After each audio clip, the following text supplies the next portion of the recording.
Et on commence ce feuilleton avec la polémique sur la TVA des parcs à thème qui laisse des traces. Même si un accord a été trouvé à l'Assemblée, François Baroin ne cache pas sa colère à l'encontre de la fronde de Jean-Pierre Raffarin. On l'écoute.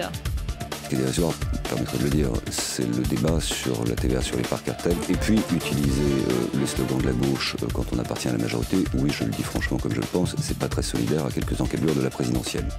Frédéric Pechnard serait-il puni? Le directeur de la police nationale, qui doit être entendu dans l'affaire de l'examen des factures téléphoniques d'un journaliste du Monde, devrait passer du grade de chevalier à officier de la Légion d'honneur demain, mais la cérémonie a été annulée ou peut-être reportée. À l'Elysée, on indique seulement que la remise de décoration aura lieu en novembre. Nathalie Arthaud, au pays des nantis, la candidate de lutte ouvrière, a lancé sa campagne aujourd'hui à 2 pas du Fouquet's. Est-ce que c'est par anti-sarkozysme? Ben non. Sa cible, c'était plutôt les journalistes, écoutez.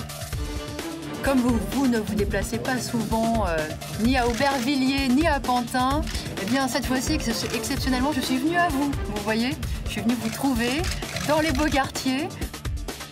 Voilà, je précise que les équipes de BFM TV se déplacent partout en France, y compris à Aubervilliers et à Pantin.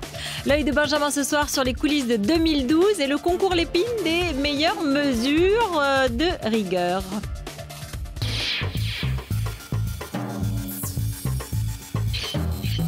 Mais aujourd'hui, c'est fini de danser. Le bal est fini. Et oui, monsieur Bertrand, fini la danse du déficit et le bal des dépenses. Il faut remplir les caisses, trouver 1 milliard d'euros d'ici la fin de l'année. Et pour cela, votre gouvernement s'est lancé depuis quelques jours dans un... concours l'épine des bonnes idées. Oui, enfin, un concours l'épine de la bonne idée. Seulement, après l'abandon de la taxe des parcs à thème, votre nouvelle bonne idée sur la taxation des hôtels de luxe ne semble pas encore convaincre. Attention, nous avons fait 15% de fréquentation de plus en matière de tourisme cet été. Je trouve qu'il y a quelques paradoxes à vouloir taxer la fréquentation touristique au sens large. À la rigueur, tout le monde est pour, mais personne pour l'appliquer. D'autant que dans votre majorité, certains ne semblent toujours pas prêts à se serrer la ceinture. Je propose la mise en place d'un revenu de base. C'est 400 € par mois qui est versé dès la naissance. Ce qui permet aux jeunes, quand ils arrivent à leur première embauche, c'est-à-dire vers 18 ans, d'avoir un capital qui leur permet de démarrer dans la vie.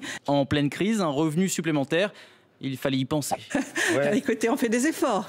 Alors patience, monsieur Bertrand, car il semble que certains veuillent encore danser.